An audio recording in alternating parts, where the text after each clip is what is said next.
안녕하세요 여러분. 세상 돌아보기입니다. 예, 오늘은 24년 6월 21일이고 금요일입니다. 자, 오늘은 지금 이제 북한과 러시아가 맺은 포괄적 전략 동반자 협의. 예, 근데 외국 언론에서는 이미 이것을 그냥 조약이라고 부르더라고. 상호 방위 조약이라고. 예. 왜냐하면 이게 훨씬 더 사실 잘 반영하는 거거든요. 그냥 뭐 화려하게 미사일구만 갖다 붙이 뭐 포괄적, 뭐 전략적 이런 것보다 이번 사안의 핵심은 서로가 서로를 지켜주겠다. 침공을 받으면 이거가 핵심이고 나머지는 거기에 더 붙여져 있다. 그래서 조약이 북러 상호 방위 조약이다 이렇게 이야기를 하고 있어요. 타당하다고 봅니다. 우리 쪽은 여기서 이제 강한 압박을 넣고 지난 보도를 보더라도 저도 소개를 드린 바가 있지만 여러 외교 경로를 통해서 우리도 국정원에서 이걸 추적을 했고 이런 사안의 기미가 보였기 때문에 러시아에 대해서 강력히 경고를 이미 했다. 그리고 이에 맞춰서 군사적 긴장도 고조시켰다. 한반도에 삐라를 북한으로 보내면서 강화도 북단에서 그것도 두 차례 북한이 대응을 하자 이번에 확성기 방송까지 했다. 그리고 중국하고 관계가 밀접해지기 위한 제스처를 많이 보였다. 네. 유엔 같은 곳에서 중국과 목소리를 맞추겠다. 하나의 중국 정책을 지지한다. 이런 표명을 해주고 다 그런 거잖아요. 미국이 상당히 싫어했을 것이다. 네, 이런 말씀 드린 바가 있죠. 예. 그런데도 불구하고 푸틴이 행동을 옮겼죠. 신속하고 정확하게. 그래서 분노해서 우크라이나에 무기를 지원을 검토하겠다 이런 이야기를 하고 있었어요. 근데 미국은 우리는 이미 알고 있었는데 이러면서 긴 빠진 반응을 보였어요. 이게 묘한 거죠. 자, 이게 이제 또 푸틴이 기자회견을 한 게 있어요. 거기서 너희가 우크라이나에 무기를 보낸다면은 큰 실수가 될 것이다 이런 발언을 했죠. 그 발언은 베트남을 방문하고 베트남 현지에서 주로 러시아 방송들 기자들의 과 30여 분간에 걸친 기자회견을 했거든요. 그 내용에서 나온 보도입니다. 자, 제가 그걸 처음부터 끝까지 다 봤습니다. 마침 영상이 있어가지고. 자, 그런 것들을 다 아울러서 이 사안의 지금 무게 중심이 어디서 어디로 이동하고 있느냐. 무게 중심은 하나밖에 없어요. 주위에 아무리 복잡한 게 있더라도. 그죠? 여러분 자전거를 타시는 분은 앞바퀴도 있고 뒷바퀴도 있고 뭐 손잡이도 있고 따릉이도 있고 뭐 별게 다 있지만 뭐 산악 자전거 타시는 분은 앞에 샥도 있고 뒤에 샥이 있을 수도 있고 하지만 내가 중요한 순간에 내 중심을 자전거를 잘 컨트롤하기 위해서는 무게 중심이 딱 있어야 됩니다. 그 무게 중심이 움직이는 대로 자전거가 움직이니까요. 오토바이는 마찬가지고. 네. 차에서는 잘 느끼기가 어렵죠. 그런 것을. 네 발이라서. 예. 자, 그런 무게 중심 하나밖에 없어요. 지금 이 사안에 미국이 관련돼 있고, 남한이 관련돼 있고, 북한이 관련돼 있고, 러시아가 관련돼 있고, 중국도 관련돼 있고, 더 넓게는 전 세계가 다 보고 있는 세계 최고의 지금 빅 이벤트예요. 지금 이게. 예? 이게 무게 중심은 딱 하나밖에 없습니다. 무게 중심은 딱. 나머지는 다 분다한 이야기죠. 자, 그 무게 중심을 하나 따라가 보겠습니다. 물론 제 개인적 생각이지요. 예. 자, 이런 거 여러분 다 보셨을 겁니다. 이렇게 저한테 떴으니까 푸틴 우크라이나에 무기를 주면은 큰 실수다 이런 발언을 했다는 것을 보여주고 있고 미국은 뭐라고 반응했느냐 한국이 할 결정 미국의 반응이 상당히 애매하죠. 예. 여러분 어떻게 생각하십니까? 미국은 환영을 해야 돼요. 환영을. 예. 이게 아시아에 있는 우방이 유럽의 당사자들도 아닌 아시아에 있는 우방이 직접 무기를 지원해 주겠다 그러는데 환영할 일이죠. 근데 토를 달아요. 네가 알아서 할 결정이다. 난 모르겠다. 이런 느낌이거든요. 게다가 미국은 이미 알고 있었다. 이번에 이런 조약이 체결될 걸. 웬 난리법석을 이렇게 떨었니? 될 것이었는데 이미. 이런 반응이에요. 예.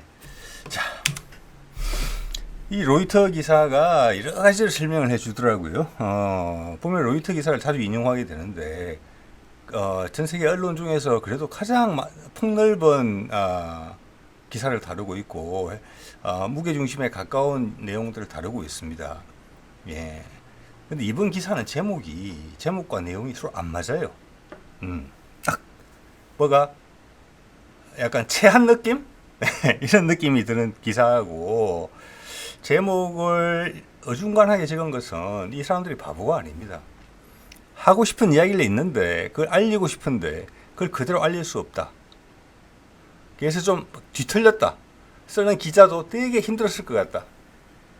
그래서 그가 진짜 말하고 싶었던 내용들이 어떤 것이었을까를 골라내는 이런 게 조금 수고가 좀 따르는 거죠. 근데 일단 너무 이상한데 이제 저도 이걸 좀 하다 보니까 이런 기사를 딱 보면은 뭐가 숨기고 싶은 게 있구나. 되게 중요한 사안이구나. 실마리를 찾아보자. 이런 생각을 하게 됩니다. 이 제목은 천편일률적이에요. 푸틴 북에다가 무기 제공 가능성에 미 매우 우려. 이런 이야기를 제가 기자회견에서 못 본 것 같아요. 상응하는 우리도 뭔가 결정을 할 거다 이렇게 이야기를 했거든요. 예. 또 아니면은 이때까지 북한이 보유하고 있는 그들이 생산하지 못하는 무기는 전부 다 러시아에서 온 거예요.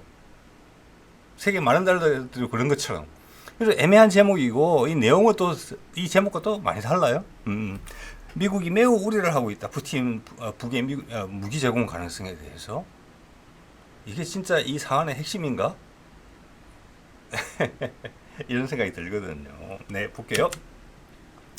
자, 이게 이 조약의 핵심 내용은 이겁니다. 제가 위에 줄 그은 거. 한쪽이 무력 침공을 받을 시 적극적으로 군사 지원을 한다. 이겁니다. 자, 미국 반응 한번 볼게요. 자, 저렇게 이제 저런 게 핵심 내용인데 미국 반응을 보면은 존 커비, 미국의 내셔널 시큐리티 국가안보실의 대변인이다. 존 커비. 그것이 이거 우리한테 좀 우려를 하게 하는 그런 요인이 되고 있다.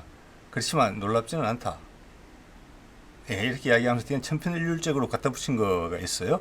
이거는 러시아의 어떤 절망적인 표현이다. 이거는 지난번에 푸틴이 방북하기 전에도 비난했을 때 이 말을 썼어요. 러시아가 망가지려고 하니까 별짓을 다 하네. 이런 표현이거든요. 따지고 보면은 사실이 안 그렇잖아요. 그러니까 이거는 군대대기고 놀랍지 않다는 게 핵심이죠. 그게 진심이에요. 그 밑에 내용이 뭐냐? 제가 동그라미 친 게 영어로 이렇게 돼 있죠. Downgraded Intelligence는 이게 처음 듣는 표현이라서 찾아봤습니다. 이것은 뭐냐면은 제가 밑에 적은 것처럼 자기가 자기 정보망을 통해서 알은 기밀 사항이죠. 그러니까 미국 CIA가 알은 것을 상황에 따라 조금씩 푼다는 뜻이에요. 자기들한테 유리한 국면을 조장하기 위해서. 자, 이게 내용이 뭐냐? 우리는 여기에 대해서 이야기도 하고 있었고 경고도 계속 해왔다. 지난 몇 달간 알고 있었다는 거예요. 근데 우리 정부 관계자는 이렇게 이야기했죠. 우리가 정부기관에서 파악했다. 미국도 알고 있었고 우리도 알고 있었어요. 우리는 경고를 했다는 건데 이 경고의 대상은 누굽니까 그러면? 우리나라 사람이 돼야 되는, 우리나라 정부기관이 돼야 되는 게 맞죠. 이게 애매해요. 근데 우리가 직접 했다고 하고 미국의 이야기를 꺼내지 않았어요. 제가 지난번에도 말씀드렸지만 보통 이런 사안에서 미국한테 도움을 받으면 우리는 적극적으로 이야기를 해요. 그래서 왜냐? 그게 미국이 파악한 사실을 우리가 이야기한다라고 하면 미국으로부터 전달받았다 그러면 뭐가 생깁니까? 한국적인 환경에서 권위가 생겨요. 근데 그걸 애써 거부한 거예요. 이번에는 우리 정보기관이 파악했다고 이야기했거든요. 분명히 제가 다뤘습니다. 여기서 갈등의 소지가 이미 있는 거예요. 왜 이렇게 놀래니라는 뜻이에요. 미국의 반응은. 예? 그 일부러 제가 다 알려줬는데도 되게 놀래네. 갑자기 몰랐던 것처럼. 자, 그럼 그 뒤에 행보, 대북 전단, 대북 삐라 보내고 하는 것들은 나만의 선택이었다. 군사적 긴장 고조도 푸틴의 방북과 상관이 있다. 근데 미국은 알았다는 것이다. 그것과는 무관하게 푸틴은 올 것이다라는 것을. 그래서 우리는 안 놀란다. 그래가지고 네가 우크라이나가 무기 지원해서 러시아와 갈등이 크게 고조되는 거? 글쎄, 무기 지원은 고맙지만 네가 알아서 해라. 내가 그걸 지지한다는 말 못하겠다. 러시아의 편을 들어준 거잖아요. 쌍수를 들고 환영을 해도 부족할 판인데 이 사안에 있을 만큼 그렇게 반응을 했단 말이에요. 냉랭하게. 너는 내 손을 이미 떠났잖아. 너는 네가 어떤 중요한 지점에서는 네 길을 선택했잖아 이미. 저는 그게 벌써 수개월 전에 그런 선택을 했다고 봅니다. 미국과 우리가 의견이 안 맞았다. 자, 그래서 우리가 윤석열 정부가 오판한 게 있다. 저렇게 그렇게 보는 것입니다. 예. 자, 한번 볼게요. 이게 이제 우리는 정부 우크라이나 무기 지원 재검토 초강수 뒀다. 한러 관계 최대의 위기다. 우리가 러시아랑 최대 위기를 맞게 되면 결론이 어떻게 되는 겁니까? 이 제목은 상당히 좀 허망하다 이런 생각이 들고요. 예. 제목은 엄청나게 위기 의식이 있는데 우리한테 느낌이 안 온다는 거예요. 제 이야기는. 그 중에 핵심 거는 소제목에 있는 것 같아요. 동맹 수준의 북러 조약 심각한 안보 위협이라고 판단했다. 그러면 뭐 러시아랑 전쟁을 하겠다는 겁니까? 응? 러시아랑 전쟁을 하려면 북한을 공격하면 돼요. 그럼 러시아랑 전쟁이 되는 거예요. 그게 우리가 러시아랑 전쟁을 할 수 있는 방안이에요. 쉬워요. 우리가 북한을 공격하면 돼요. 러시아로 우리 병사들을 파병해가지고 우크라이나 전선에서 뛰는 것보다 그게 훨씬 나은 방법이죠. 이거 희한한 이야기예요. 앞뒤 그림을 설명해 보면. 왜 뒤에 푸틴이 뭐라고 그랬는지 아십니까? 뒤에 설명 나오겠습니다만은 왜 이렇게 급하게 조약 체결을 했냐? 한반도의 긴장도 되게 많이 초래되고 고조되고 있는 상황인데라고 러시아 기자가 물었어요. 그럼 이런 이야기 저런 이야기 하다가 한반도에서 지금 긴장이 상당히 고조돼 있는데 그게 큰 충돌로 옮아가지 않게 저지하는 역할도 있긴 하다. 이번 조약이. 저는 그게 푸틴의 진심이라고 생각을 합니다. 그러면 이 남한 정부의 이거는 호전성이라고밖에 설명이 안 돼요. 북한을 공격할 수도 있다라는 이야기였어요. 즉 미국의 고삐가 풀렸어요. 지금 이미. 윤석열은 온전히 자기대로 지금 결정하고 판단하고 있어요. 판단하고 결정하고 행동하고 있어요. 정말 위험하게 본다는 겁니다. 한반도 상황을 지금 러시아뿐만이 아니라 미국도 그런 상황 파악을 못하고 한국에서 갑자기 태도를 돌변하니까 얼튼 안아준 손을 잡아준 중국도 세상 보는 눈이 약하다. 말리고 있다 중국이. 그래서 이걸 보고 저는 살짝 땀이 한 방울 날 뻔했습니다. 식은 땀이죠 물론. 군사 긴장이 고조되고 있었구나. 그런데 한반도 군사 긴장이 고조돼서 북한이 남한을 칠 것으로 예상되는 상황에서 그러면 러시아의 이해관계나 한반도에 분쟁이 생기면 무조건 안 좋은 것인데 그 상황에서 북한을 달래면서 북한하고 조약을 맺었다 이렇게 해석이 해도 되는 겁니까? 아니죠 그거는. 말은 설명은 안 하지만 남측이 고조한 긴장 고조예요. 이번 거는 분명히 그렇죠. 우리가 삐라를 먼저 보낸 게 그 시작이었으니까 그걸 한 번 더 짚어준 거예요. 예. 근데 여기에 대해서 미국은 모르겠다.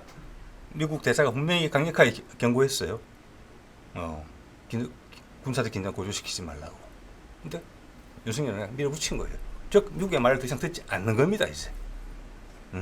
이거 아주 위험한 순간이에요.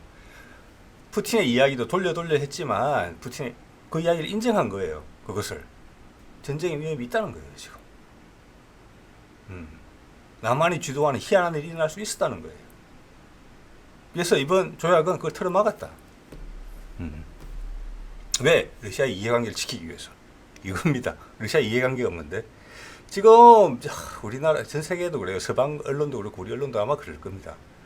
러시아가 왜 이렇게 무리를 해가면서까지 북한하고 이 조약을 체결했는데 뭐 박애주의자도 아니고 북한만을 위해서 그랬을 리는 만무고 러시아의 이해관계가 과연 뭐기 때문에 이렇게 강하게 하냐. 예?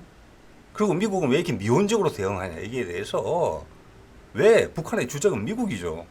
북한이 한국전쟁 이후에 수많은 국제적인 제약을 받고 금융 제재를 받고 고통을 겪었는데 그것의 대부분은 미국으로부터 왔죠. 우리로부터 온 게 아니고. 근데 우리는 많이 놀라는데 주적인 미국은 안 놀래요. 이게 뭐냐? 러시아 이해관계는 뭐냐? 이렇게 급하게 전 세계가 놀라는 이런 조약을 체결한 목적이 뭐냐? 거기에 대한 해석이 없어요. 우크라이나 전쟁을 지속하기 위해서 북한의 무기를 얻어가기 위해서 근데 이런 일을 벌입니까? 그것 때문에 네가 공격받으면 지켜줄게. 그 공격에 잠재적인 북한을 공격할 대상에 미국도 포함되어 있는데 무기 몇 개 얻어가자고. 러시아의 지금 군사산업은 화랑이고 생산량이 바짝바짝 늘고 있어서 그거는 거짓말이라는 걸 전 세계가 다 알고 있는데 그것 때문에 상호 방위 조약을 체결해줘? 다 좋아져? 철도도 놔줘? 말도 안 되는 소리죠. 그게 없어요. 핵심이죠, 그게. 그게 무게 중심이죠. 근데 수많은 전파가 쏟아지고 수많은 기사가 쏟아지고 수많은 사람들이 수많은 기사를 읽고 있는데 엄청나게 많은 여러분들 시간이 소모가 되고 있는데 정작 그 이유는 모르고 그걸 보면 볼수록 그 이유가 안 궁금해지게 돼 있어요. 이거는 마약 맞는 거랑 똑같아요. 핵심을 몰라요. 전부 다 취해서 흘러가는 거예요. 자,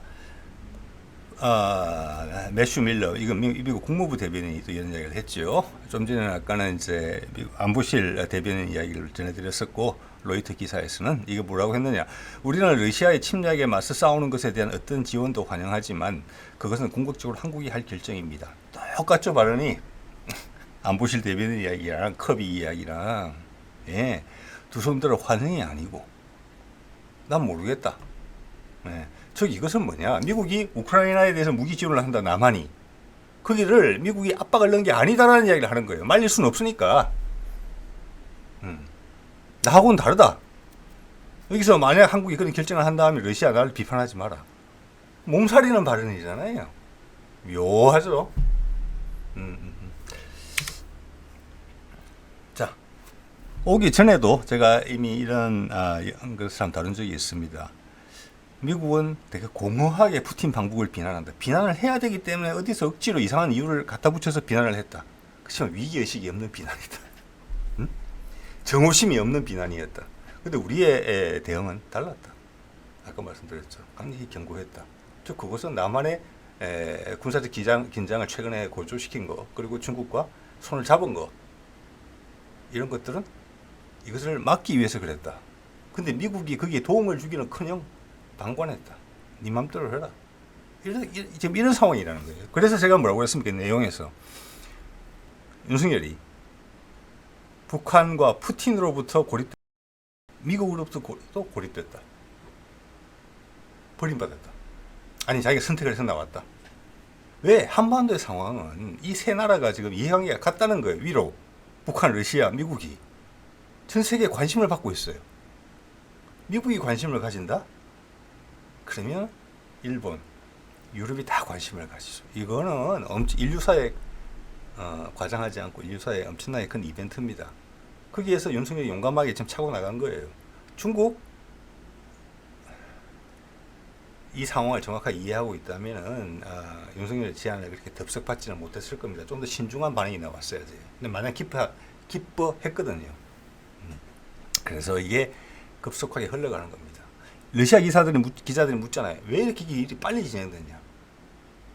푸틴에게 적답하지 않았습니다. 말을 할 수 있는 부분이 있고 없는 부분이 있죠. 거짓말은 하지 않더라고요. 그 괜찮은 모습이에요. 즉 이 말은 러시아 기자의 질문을 보더라도 지금의 한반도 주변의 상황은 소용돌이가 치고 있다, 이렇게 말씀드리는 게 정확하게 맞습니다. 이거는 우크라이나 전쟁과 연계되어 있고 가자 전쟁과도 연계되어 있습니다. 예. 좀 있으면은 미국이 따라와 있고 전 세계가 희망의 메시지를 여기서 보려고 할 거예요. 윤석열은 이미 선을 넘었어요. 예. 누구도 그의 안위를 걱정하지 않게 될 겁니다. 조만간. 자, 여기서 이 로이터 기사가 진짜 하고 싶은 이야기가 이 이야기예요. 근데 이걸 제목으로 삼지 못했어요. 그러니까 기사 내용이 중구난방이에요. 자, 이거 한번 볼게요. 네. 자, 이 기사에도 보면은 뭐 미국 상원 의원들 2명의 이야기도 인용이 돼 있고 뭐 다른 이야기도 있고 한데 양적으로도 훨씬 많죠. 그것은 천편일률적인 미국의 어떤 북한 비방, 러시아 비방, 예, 우크라이나전에서 러시아가 살기 위해서 순환방법 가리지 않는다, 이런 류의 내용들이에요. 자, 그거는 이미 이제 뭐 색바른 그런 이야기들이고 진짜 내용은 요 두 줄 요거예요. 요게 기자가 정말 하고 싶었던 이야기인데 이걸 중심으로 기사를 쓸 수 없고 제목을 뽑을 수도 당연히 없고, 그렇기 때문에 기사 전체가 어설퍼졌다는 내용인데 요거 한번 볼게요. 제가 이 요약을 해서 이제 우리말로 번역을 해보면 분석가들 이렇게 되어 있어요. 이름을 거명하지 않고 이런 게 이제 그런 겁니다. 북한과 러시아가 이 동맹 조약을 맺음으로 인해서 중국이 잃었다는 거예요. 뭘 잃었느냐? 북한과 러시아에 대해서 영향력을 행사할 지렛대를 잃었다. 예. 의미심장하죠. 제가 그런 표현을 드렸었습니다. 중국은 북한을 군깃돌로 생각하고 있었죠. 예. 체스판에 말로 생각하고 있었죠.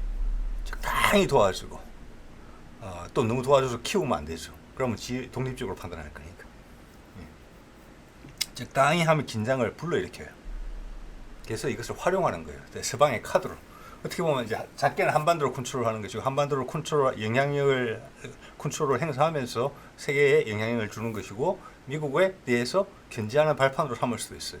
친할 때는 친한적으로, 그죠? 지난번 북한의 사람들이 다 굶어 죽을 때 고난의 행군할 때 그때 미국과 중국 사이가 좋았죠. 그때 미국의 말을 따랐잖아요. 그래서 북한이 일절 안 도와줬잖아요. 그래서 수백만 명 사람이 굶어 죽을 때 방치했죠. 예. 그런 거예요. 예. 그렇지만 육자회담 같은 데서는 또 끼어서 또 미국을 견제할 때는 북한을 또 도와주면서 북한의 힘을 키워줘요. 살짝 이렇게. 자, 그런 것들을 북한은 잘 알고 있었고 그걸 푸틴이 확 끊었다는 거죠. 그래서 75주년 기념에 김정은이 베이징에 시진핑을 만나러 가야 되는 순간인데 지난 5년 전에는 베이징에 시진핑이 북한에 왔었다고 말씀드렸잖아요. 그걸 이번에 안 간 거죠. 안 가고 이걸 한 거란 말이에요. 즉 이것은 뭐냐? 남한에서 푸틴의 방북에 대해서 비난을 할 때 이렇게 비난했어요. 한반도의 불안정성을 안정성을 해친다라고 이야기를 했죠. 그런데 이 기사들 보세요. 이 내용이 의미하는 바가 뭡니까? 북한의 안정성이 생겼다는 이야기예요. 다른 말로 하면. 그래서 중국이 장난칠 여력이 없어졌다는 거예요. 장난칠 여지가 없어졌다는 거예요. 남한의 이야기하고 다르죠? 여러분 한번 생각해 보세요. 우리의 생각이 중요해요. 우리가 느껴야 되니까. 북한이 견고해졌다. 제가 어제 그런 표현 썼었죠. 예. 북한 흡수통일론, 참수부대, 킬체인 이런 단어들이 힘을 잃었다는 거죠. 이제는 그래서 푸틴이 군사적으로도 강하게 만들고 있고 경제적으로도 북한을 강하게 만들겠다. 그것은 김정은 체제의 확고한 안정이에요. 이 전문가들이 누군지는 모르지만 CIA일 수도 있어요. 이런 말을 흘리고 싶었던. 했기 때문에 바깥에서의 힘에 적게 흔들리게 되어서 즉 중국의 영향이 차단된 거예요. 이게 대단한 거예요. 이것을 미국과 러시아가 합의 안 하고 이렇게 될 수 있겠습니까? 북한이 미국의 가장 큰 적인데 어떻게 보면은 가장 어떻게 뭐라고 할까 가장 호전적인 적이죠. 진짜 대륙간 탄도미사일을 쏠 수 있는 나라예요. 북한은. 그런데 그걸 더 도와주고 안정시키겠다. 그 정권을 굴복시키는 게 아니고 리비아의 가다피 어떻게 몰았는지 여러분 잘 아시죠. 미국에 반대하니까. 이라크의 후세인, 쿠바 대하는 거, 베네수엘라 대하는 거 생각해 보십시오. 그게 비하면 이거는 김정은에 대한 이런 대접은 엄청난 거예요. 네, 푸틴이 지금 돌아가는 역학관계를 이용해서 미국과의 합의가 있지 않고서는 이게 안 돼요. 아까 미국 이야기했죠. 알고 있었다고. 놀랍지 않다고. 우려스럽다? 잘 모르겠다. 미국과 합의가 있는 것입니다. 이거는. 즉 중국이 떨어져 나간다는 거, 러시아가 북한과 영향을 행사하는데 그게 미국이 말은 안 하지만 반긴다는 거예요. 중국의 영향이 제거된 거에 대해서. 불확실성이 제거된 거예요. 거기에 따라서 같이 남한의 윤석열 정부가 노발대발 하는 거거든요, 지금. 이거는 러시아와 미국 간에 합의가 있기 전에는 있을 수 없는 일입니다. 이게. 안 그러면 러시아의 도발이에요. 그렇지 않잖아요. 네. 묵인하고 있는 거예요, 미국이. 쉽게 딱 정리해서 이야기하면 미국의 묵인하에 묵인이라는 것으로 교감이 있었다라는 거죠. 여러분 최근에 이거 기억하시는 분 있으실 거예요. 이란 대통령이 알지 못할 이유로 헬기 추락사고로 사망했죠. 그때 구조 요청에 도움을 달라는 이유로 이란이 미국을 접촉했다는 것이 보도가 됐습니다. 이게 뭡니까? 미국하고 협의를 했다는 거예요. 그 중요한 사안에 왜 이스라엘이 그랬을 수 있을 가능성이 제일 높았으니까. 결국 비행기 사고로 처리되고 넘어갔죠. 이런 겁니다. 소통을 한다는 거예요.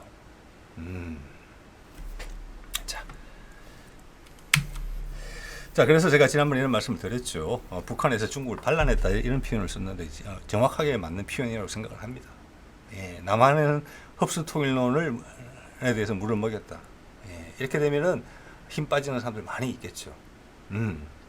흡수통일론을 들먹이는 사람, 아까 말씀드린 대로 그런 거 있죠. 뭐 참수부대 내지는 뭐 킬체인 이런 거를 강화시키는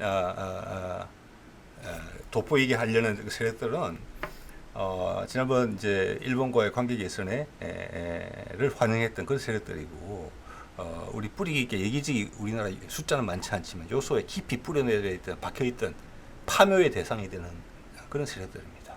그게 뒤통수 맞은 거예요. 그 팀은 항상 현재의 힘인 미국이 우리를 항상 우리 편과 같이 있다. 그래서 국민들은 잘 모르더라도 우리는 핵심 위치에 존재하면서 우리 기득권을 유지할 수 있었지만, 그 미국이 자신의 이해관계 때문에 왜 세상이 바뀌고 있으니까 돌아선 거잖아요. 즉 이것은 미국이 전쟁 없이 다음 단계의 세상으로 넘어가고자 한다. 즉 단극화, 패권에서 미국 패권에서 중국 패권이 아니고 미국 패권에서 다극화 사이를 용인했다는 그런 의미로 이해가 돼요. 여기에 대해서 미국이 크게 대들지 않는 것은, 분노하지 않는 것은 알고 있었다라면서 묵인하고 있고, 뒤로는 협의가 있었기 때문에 묵인하는 거예요. 이거 큰 이벤트예요. 중국은 이제 좀 알렸는지 모르겠어요. 이 상황에 대해서. 이건 중국의 위기입니다. 곧. 예.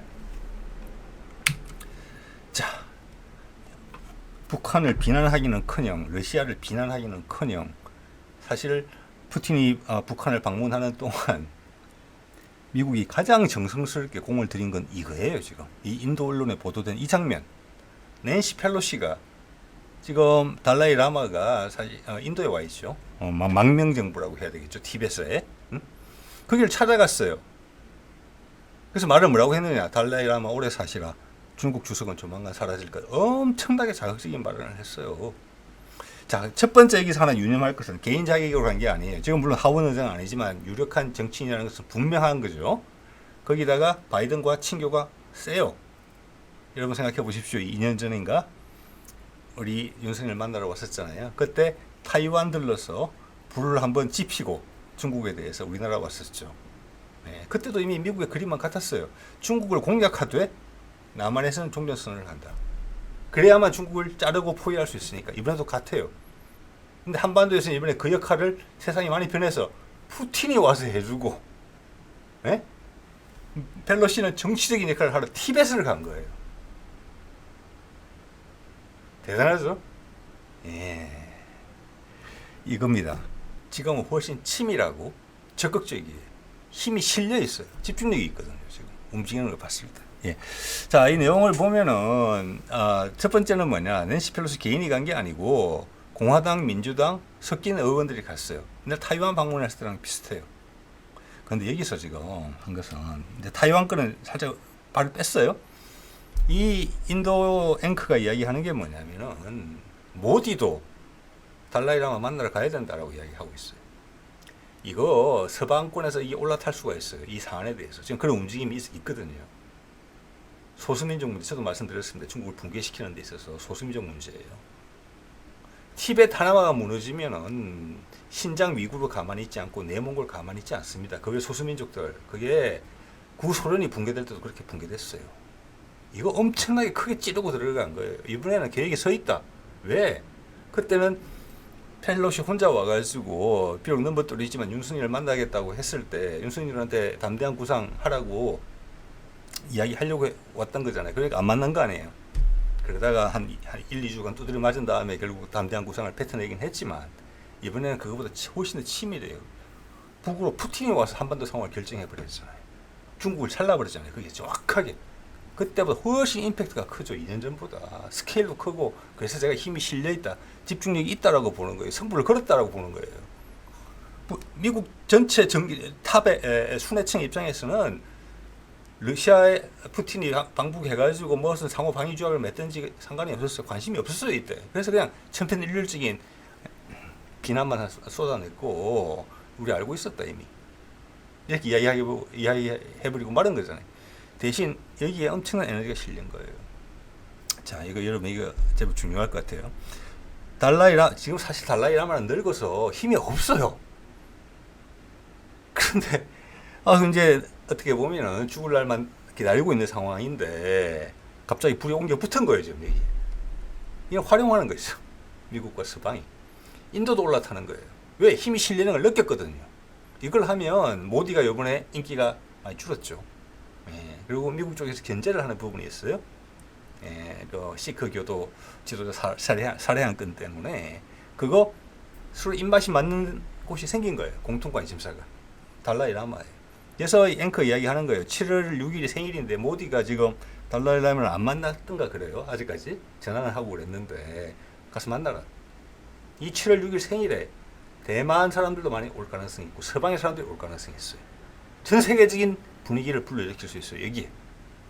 마음먹기 따라서는 진짜 제가 봐서는 그럴 것 같거든요.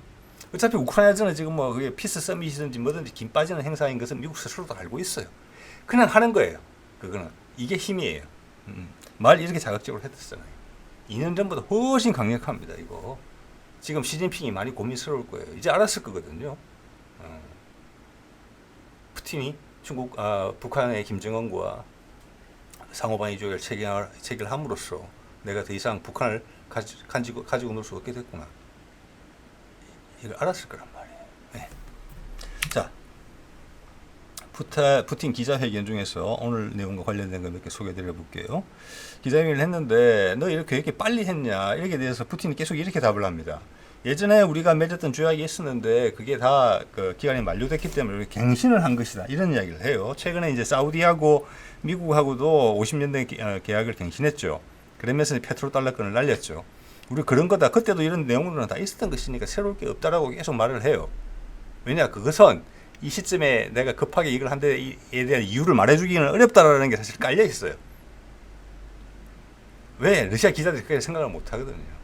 이게 미국이 합의를 안 해줘가지고는 미국하고 엄청나게 큰 척을 지는 거예요. 그거는 푸틴의 작전이 아니에요. 그럼 우크라이나전도 끝나려고 했더니 다시 불 붙어요. 그거 아니에요. 푸틴의 작전은 우크라이나전을 자르겠다는 거예요. 안 그러면 계속 길어지니까. 그걸 푸틴이 분명하게 했어요. 이번 기자회견에서. 그러려면 출구로 삼은 게 북한이란 말이에요. 즉 북한을 방문해서 김정은과 조약을 맺은 것은 미국에도 득이 되는 일이다. 장기적으로. 러시아는 말할 것도 없고 이제는 미국이 그것을 용인할 수 있는 본인한테 덕으로 느낄 수 있는 상황 전개가 됐다. 라고 푸틴이 판단했다는 겁니다. 그까지는 이야기해 줄 수 없는 거죠. 양국의 공통 관심사가 뭐냐? 그러니까 안보와 경제라고 기본적으로 이야기를 했어요. 안보는 충분히 이해가 돼요. 뭐 이렇게 이해할 수 있는 거죠. 우리의 우방인 북한이 미국에 대항할 수 있는 힘을 키워주겠다. 어차피 우크라이나를 통해서 지금 적이니까.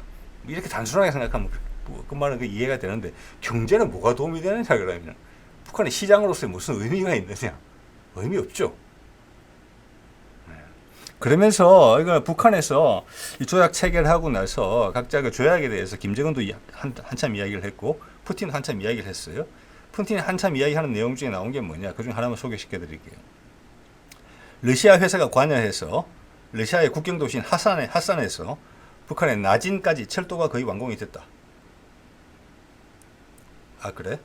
우리 동해 북부선 이제 공사하고 있으니까 이제 몇 년 있으면 완공될 거예요.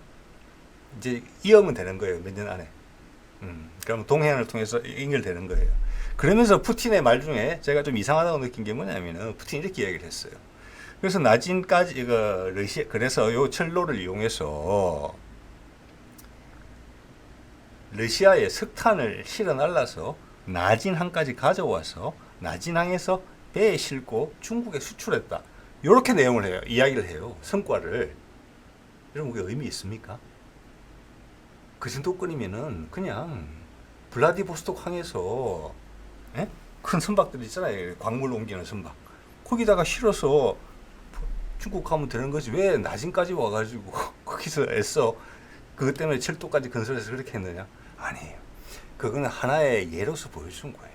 그러면서 경제는 그거예요. 그래서 러시아가 노리는 경제는 남북 소통이에요.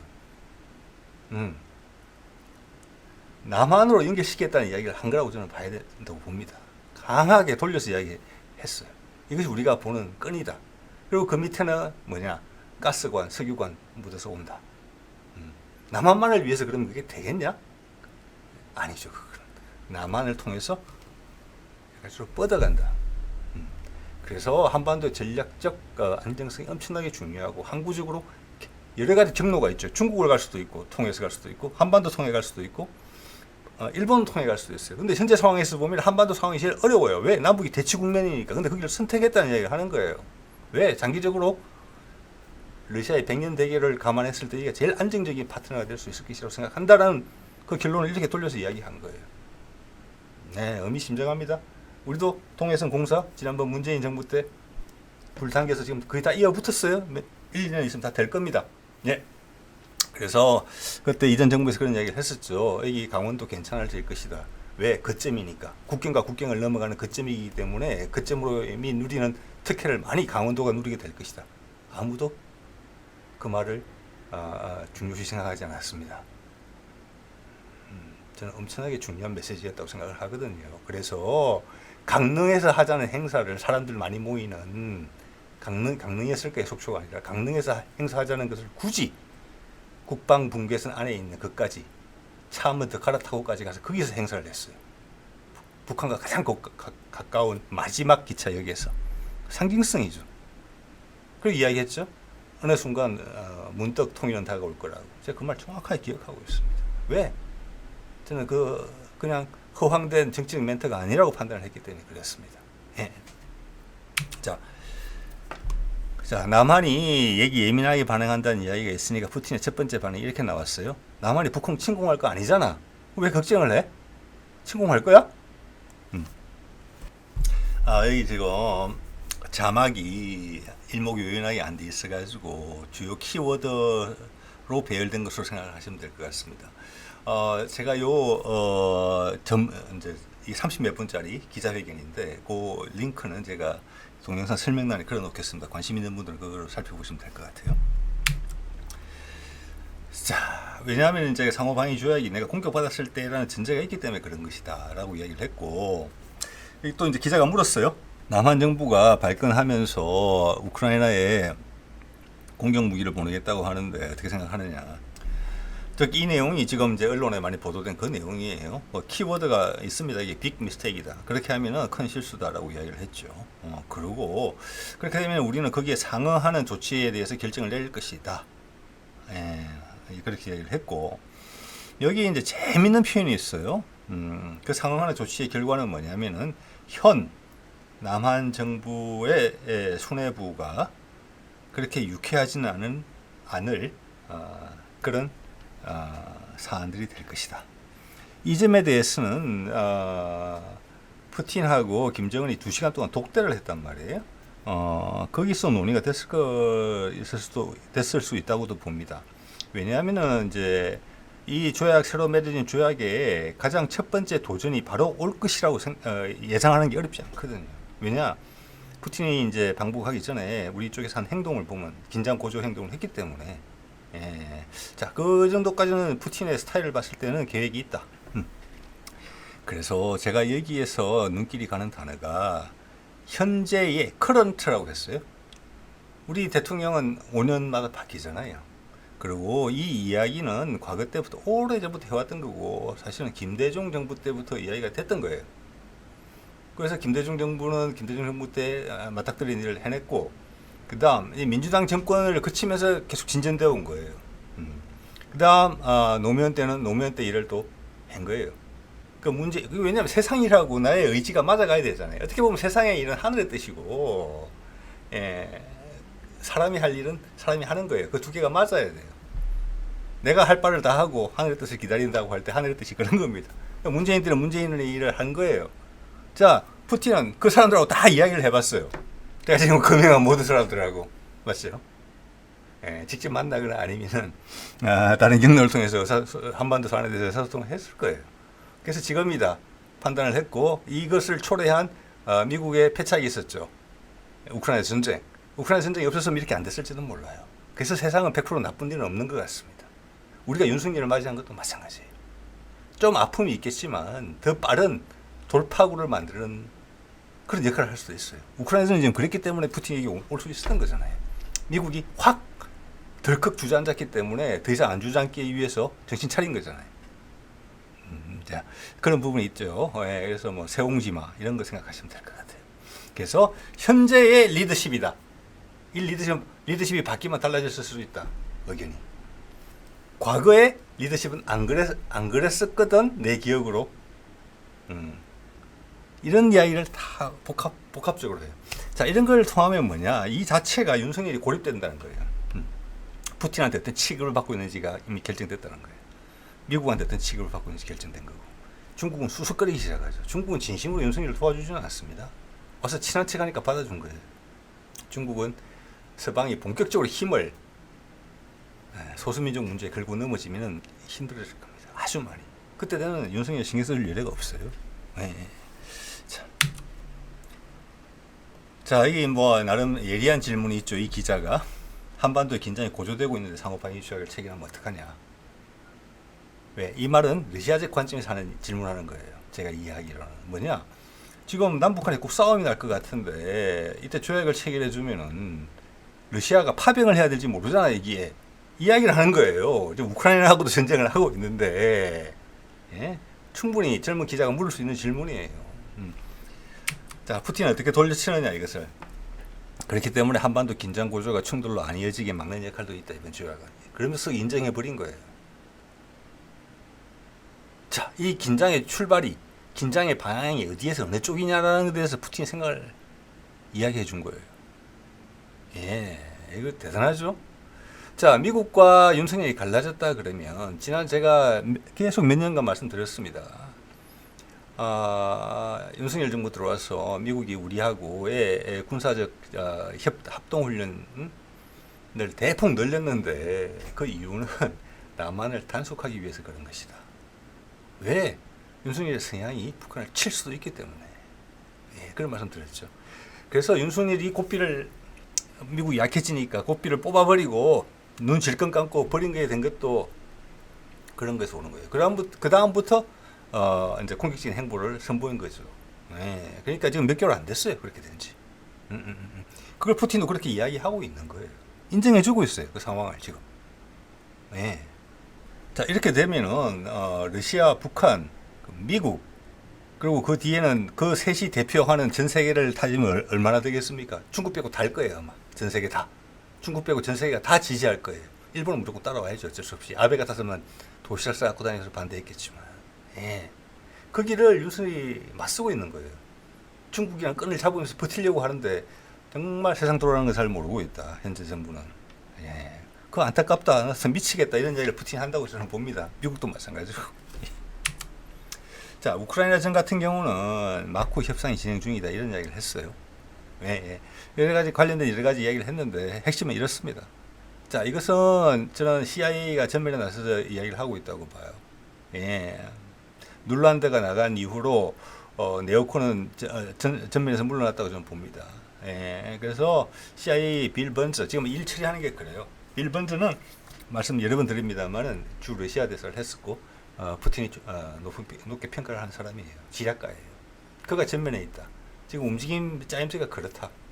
예, 이다음 이제 관전 포인트는 달라이 라마 생일 때. 얼마나 고까지 7월 한 달 정도 남았네요. 잠깐만요. 7월 6일이었죠. 한 달이 아니고 한 보름 남았네요. 네, 그 사이 큰 움직임이 있을 것 같다. 그런 예상을 조심스럽게 해보게 됩니다. 자, 오늘 이 정도 하겠습니다. 네네.